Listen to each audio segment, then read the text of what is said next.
A kú déédé àsìkò yìí, kókó inú ìwé ìròyìn la mú wá fún yín láti inú àwọn ìwé ìròyìn ilẹ̀ Nàìjíríà. Orúkọ tèmi ni Ọmágbémisọ́lá Ọmọlọ́rọ̀mọdẹ̀. Ìdí tí adarí gbogbogbò fún àjọ ọ̀tẹlẹ̀múyẹ́ DSS Yusuf Bichi àti adarí gbogbogbò fún National Intelligence Agency NIA àná Ahmed Abubakar ṣe kọ̀wé fi ipò sílẹ̀ ti fi ojú hàn.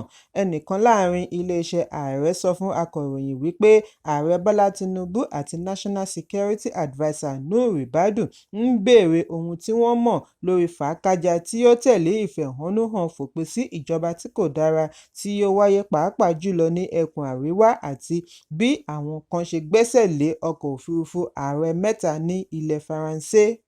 Bí wọ́n ṣe fi ẹ̀sùn kan Bichi lórí àìmọ̀ iṣẹ́ ẹni níṣẹ́ lórí ìfẹ̀hónúhàn ni wọ́n fi ẹ̀sùn aláìlákìíyèsí kan Abubakar tí ó kọ̀ láti tètè ṣe àfisùn ìgbésẹ̀ iléeṣẹ́ Chinese kí wọ́n tó gbẹ́sẹ̀ lé ọkọ̀ ààrẹ. Ilé-ẹjọ́ kan ní ilẹ̀ Faransé ni ó bu ọwọ́ lu gbígbẹ́sẹ̀ lé ọkọ̀ ààrẹ orílẹ̀-èdè mẹ́ta pẹ̀lú tuntun tí wọ́n ṣẹ̀ṣẹ̀ rà látara ìjà ilé-ẹjọ́ tí ó wà láàrin iléeṣẹ́ Chinese àti ìjọba ìpínlẹ̀ Ògùn. Ìfẹ̀hónúhàn tí ó bẹ̀rẹ̀ ní ọjọ́ 1 oṣù kẹjọ ni ó yọrí sí fàákájà ní ìpínlẹ̀ Kano, Gombe, Yobe, Borno àti Bauchi, ṣùgbọ́n ìrọ̀wọ́ ìrọsẹ̀ ni ìfẹ̀hónúhàn lọ ní ẹkùn gúúsù ìwọ̀ oòrùn. Ọ̀pọ̀lọpọ̀ ohun ìní tìjọba àti aládàáni ni wọ́n bàjẹ́ nígbà ìfẹ̀hónúhàn ní ẹkùn àríwá bí àwọn jàǹdùkú ṣe ń já ṣọ́ọ̀bù oníṣọ́ọ̀bù tí wọ́n ń dá wàhálà sílẹ̀. Èyí ló fa àṣẹ kóníló-gbélé dandan gbọ̀n ní ìpínlẹ̀ Kano, Bauchi àti Plateau.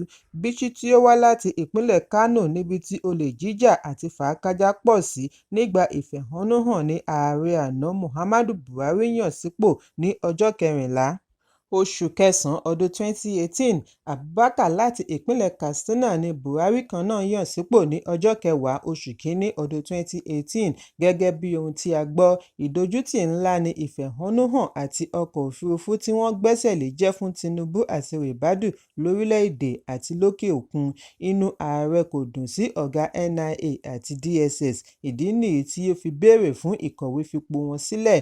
Ẹlòmíràn sọ fún akọ̀ròyìn wípé síwájú àkókò yìí ni Bichi àti Ribadu ti ń ní fàákájà. Ìṣẹ̀lẹ̀ ìfẹ̀hónúhàn ni ó wá jẹ́ kọ́kọ́rọ́ tó beyín ajá jẹ́.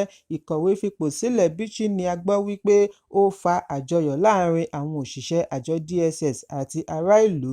Níbi ìfọ̀rọ̀wánilẹ́nuwò pẹ̀lú akọ̀ròyìn ni àwọn òṣìṣẹ́ DSS kan tí wọn kò fẹ́ dárúkọ ara wọn ti ṣe àpèjúwe ìkọ̀wé fipò sílẹ̀ Bichi gẹ́gẹ́ bí òmìnira kúrò nínú àìmọṣẹ́ unprofessionalism. Bákan náà ni àwọn òṣìṣẹ́ DSS yìí ṣe ẹ̀sùn tako ìyàwó Bichi àti ọmọkùnrin rẹ̀ Yusuf Bichi wípé wọ́n ń ṣe àṣemáṣe pẹ̀lú bí wọ́n ṣe ń dá sí iṣẹ́ àjọ DSS. Fọ́nrán kan gba orí ẹ̀rọ ayélujára níbi tí àwọn òṣìṣẹ́ DSS ti ń ṣe àjọyọ̀ ní kété tí Bichi kọ̀wé fi ipò sílẹ̀, ṣùgbọ́n èrò orí ẹ̀rọ abánidọ́rẹ̀ẹ́ kan tí orúkọ rẹ̀ ń jẹ́ Sanusi Jibril ní àjọyọ̀ ìyànsípò Àjàyí ní iléeṣẹ́ DSS ìpínlẹ̀ Kogi ni wọ́n ti ṣe àkàálẹ̀ fọ́nrán ọ̀hún. Òṣìṣẹ́ DSS kan ṣe ẹ̀sùn wípé ìgbáyégbádùn àwọn òṣìṣẹ́ kò jẹ Bichi lógún. Ó ní tẹ́lẹ̀tẹ́lẹ̀ owó oṣù àwọn ju ti ọlọ́pàá lọ, ṣùgbọ́n nísinsìnyí ọlọ́pàá ń gba owó ju àwọn lọ. Ó ní ìjọba ṣe àlékún owó oṣù wọn sí ìdá 40 nínú ọgọ́rùn-ún 40% increment, ṣùgbọ́n wọn kò fìdí èyí múlẹ̀. Wọ́n tún gbé ìgbésẹ̀ láti ṣe àlékún owó oṣù sí 25% ní ọdún yìí, ṣùgbọ́n kò gbé ìgbésẹ̀ lé lórí. Ẹnìkan náà sọ wípé Bichi kúndùn láti máa gba mọ̀lẹ́bí tàbí ọ̀rẹ́ tí kò pójú òṣùwọ̀n síṣẹ́ ju ará ìta tí ó kájú ẹ̀ lọ. Ìgbaniwọlé tí kò yẹ kí ó ju òṣìṣẹ́ 450 lọ ni Bichi gba òṣìṣẹ́ 1000 sí. 420 sí 450 nínú rẹ̀ ni ó wá láti ìjọba ìbílẹ̀ rẹ̀ nìkan ní ìpínlẹ̀ Kano. Kò sí ará ẹkùn gúúsù lára àwọn adarí tàbí igbákejì adarí ní àwọn olú iléeṣẹ́ wọn títí di oṣù kínní ọdún yìí kí àṣẹ tó wá láti iléeṣẹ́ ààrẹ. Wọ́n ní ọ̀sẹ̀ méjì sẹ́yìn ni ìyàwó rẹ̀ gbá adarí DSS kan létí ní ẹkùn àríwá. Bákan náà ni ó gbá igbákejì adarí méjì létí ní pápákọ̀ òfurufú. Gbogbo akitiyan láti kàn sí Bichi fún ìfọ̀rọ̀wánilẹ́nuwò ló já sí pàbó títí di àsìkò ìkórè kóròyìn yìí jọ. Ẹ̀kúnrẹ́rẹ́ ìròyìn yìí wà nínú ìwé ìròyìn Saturday Punch tó jáde lónìí.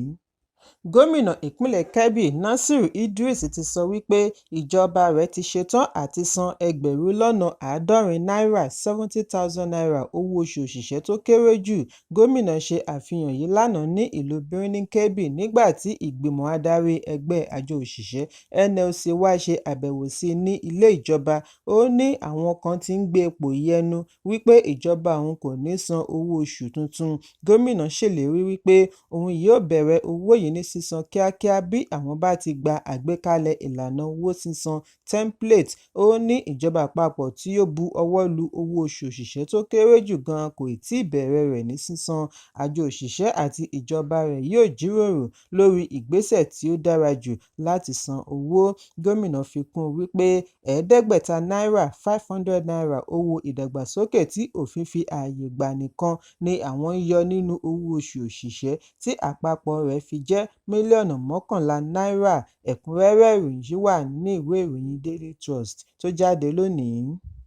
Ìjọba ìpínlẹ̀ Ògùn ti fagilé ìwé àṣẹ 20 tí wọ́n fún àwọn alámòójútó ọmọ òrukàn aládàáni orphanage látàrí àìtẹ̀lé ìlànà òfin àti ìgbáyégbádùn àwọn ọmọ wọ̀nyí lọ́kùnkúndùn. Kọmíṣánná fún ọ̀rọ̀ àwọn obìnrin àti ìdàgbàsókè Adijat Adeleye ni ó ṣe àfihàn yìí lánàá níbi ìpàdé pẹ̀lú àwọn adarí iléeṣẹ́ alámòójútó orphanage homes ní yàrá ìgbàlejò iléeṣẹ́ ìjọba Òkè-Mọ́sàn ìlú Abẹ́òkúta.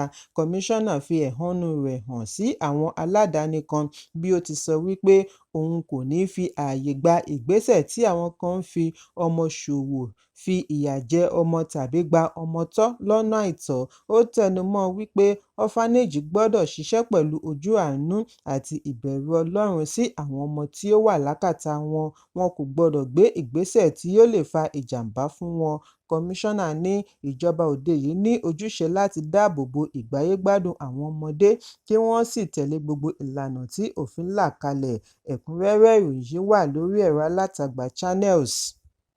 Ṣọ̀ún ilẹ̀ Ògbómọ̀ṣọ́ Ọba Gàndé Afọlábí Ọláoyè ti yan Habib Ahmed Adékúnlé Ayílára gẹ́gẹ́ bí Chief Imam ààfin Ṣọ̀ún. Gẹ́gẹ́ bí ọ̀rọ̀ Ọba Ọláoyè, Chief Imam tuntun yìí yóò máa ṣàmójútó mọ́ṣáláṣí inú ààfin. Ẹnìkan láàfin Ṣọ̀ún fìdí ẹ̀ múlẹ̀ wípé yíyan Chief Imam tuntun fún ààfin Ṣọ̀ún kò túmọ̀ sí ìyọnípò Chief Imam ilẹ̀ Ògbómọ̀ṣọ́ Sheikh Teliat Yunus Olúṣínà Ayílára tí ẹ̀sùn rẹ̀ ṣì wà nílé-ẹjọ́. Níbi ìyànsípò Chief Imam láàfin ni Ọba Gàndé ti fìdí ẹ̀ múlẹ̀ wípé òun dúpẹ́ lọ́wọ́ ọmọ ẹgbẹ́ Mùsùlùmí ilẹ̀ Ògbómọ̀ṣọ́ tí wọ́n yẹ́ òun sí lórí àkànṣe àdúrà tí wọ́n ṣe fún un níbi ayẹyẹ ọjọ́ ìbí rẹ̀.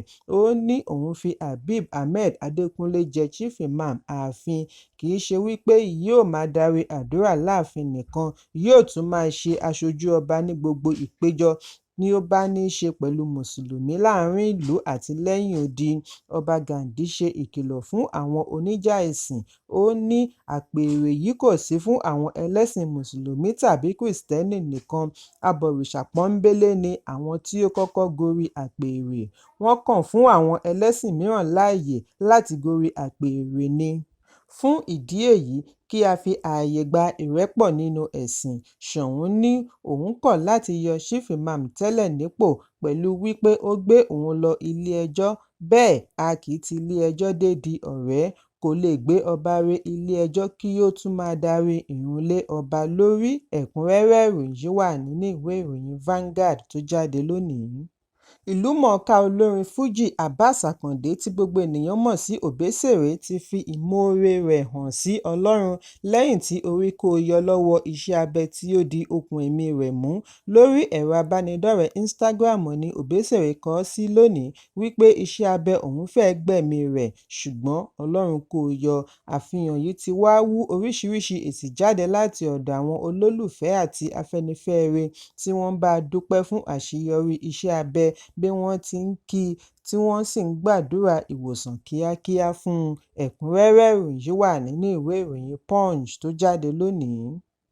Kókó inú ìwé ìròyìn tòní kò ní jù báyìí lọ. Ẹ pàdé mi ní ọjọ́ Ajé Monday fún àkọ́tún ìròyìn. Kí a tó lọ, ẹ má ṣaláì fi àkíyèsí yín ránṣẹ́ kí ẹ sì bá wa subscribe sójúnà wa lórí YouTube kí kókó inú ìwé ìròyìn lè máa tẹ̀ yín lọ́wọ́ ní kíákíá.